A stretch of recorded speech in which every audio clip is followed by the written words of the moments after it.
Assalamualaikum warahmatullahi wabarakatuh. Perkenalkan, saya Pertiuliska, selaku moderator dari kelompok 3. Di sini kami akan memaparkan materi kami, yaitu mengenai kesehatan gizi dan kesehatan pribadi dan lingkungan. Baiklah, materi pertama akan disampaikan oleh Saudari Adinda.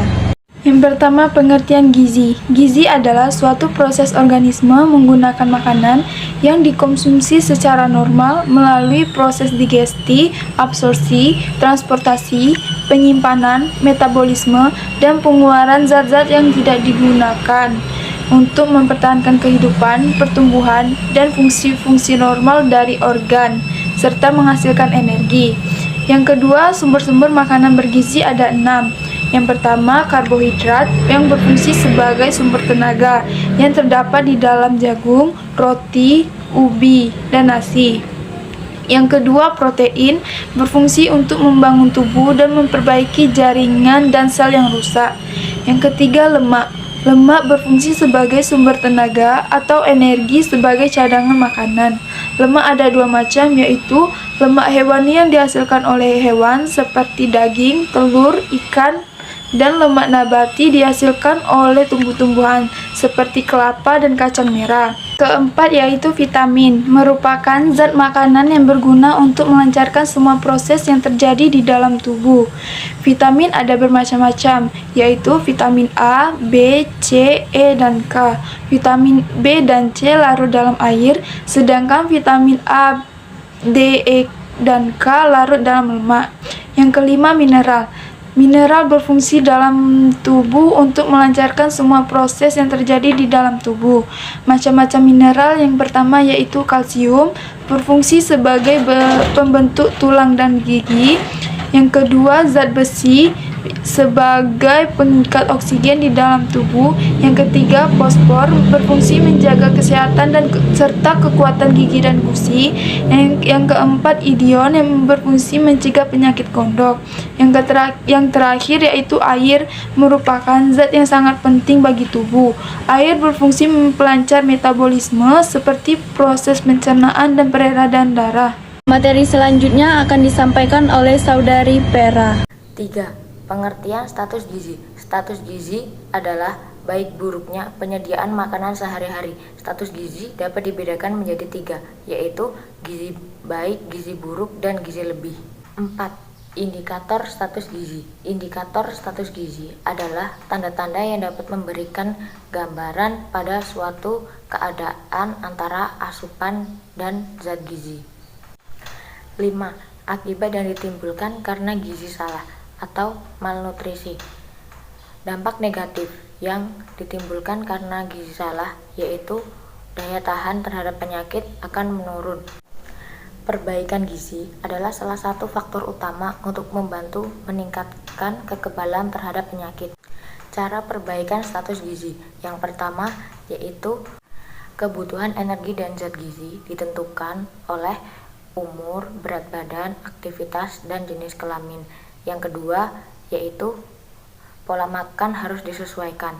Yang ketiga yaitu makan makanan harus seimbang yang mengandung karbohidrat, mineral, serta yang lain-lain. Yang keempat yaitu menambah makanan yang banyak mengandung vitamin C. Contohnya jeruk, pepaya, nanas, pisang, dan lain-lain. Dan materi ketiga yaitu akan disampaikan oleh Saudari Deatri. Materi selanjutnya yaitu tentang kesehatan. Pengertian kesehatan. Kesehatan pada dasarnya berasal dari kata sehat yang artinya terhindar dari segala penyakit, baik itu penyakit fisik maupun penyakit psikis. Adapun macam-macam kesehatan, yang pertama yaitu kesehatan fisik. Kesehatan fisik dapat terwujud apabila seseorang tidak mengalami sakit ataupun keluhan penyakit. Yang kedua yaitu kesehatan mental. Kesehatan mental atau kesehatan jiwa yaitu memiliki 3 komponen. Yang pertama, pemikiran, emosional, dan spiritual. Yang ketiga yaitu kesehatan sosial. Kesehatan sosial dapat terwujud apabila seseorang dapat berhubungan yang baik tanpa memandang suku, ras, agama, dan kepercayaan, serta memandang status sosial, ekonomi, dan politik lainnya. Yang keempat yaitu kesehatan ekonomi. Kesehatan ekonomi terlihat apabila seseorang produktif, yang artinya seseorang memiliki kegiatan untuk menyokong hidupnya sendiri maupun keluarganya secara finansial. Materi selanjutnya yaitu tentang kesehatan pribadi. Kesehatan pribadi adalah badan diri seseorang yang terhindar dari segala penyakit, baik dari luar tubuh manusia maupun di dalam tubuh manusia tersebut. Ada dua macam pemeliharaan kesehatan pribadi, yaitu satu, kesehatan jasmani.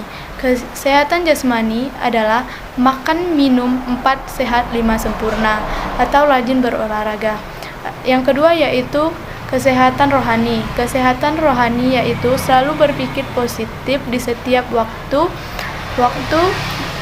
dan mampu menjaga perasaan dan tidak berombang-ambing dalam perasaan tersebut.